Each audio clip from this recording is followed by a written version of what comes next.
how to create product videos in Kling AI. Hey everyone, welcome to our channel. In this video, I'm going to guide you through the steps on how you can create product videos in Kling AI. So without further ado, let's get started.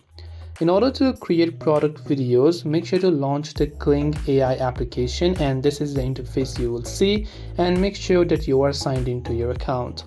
After you're signed in, from the bottom you can just tap on this plus icon from the bottom center.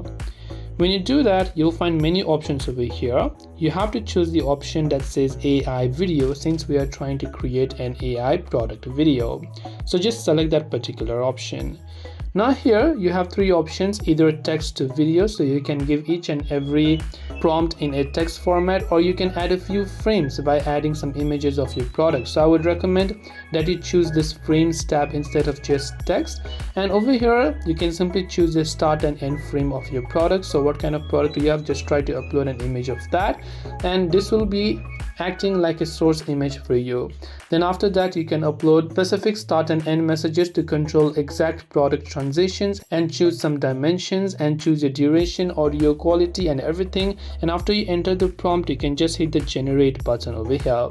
This way you can create product videos in Kling AI. Hope this video helped you out. If you have got any further questions, do feel free to leave them down below. Thank you for watching and see you in the next video.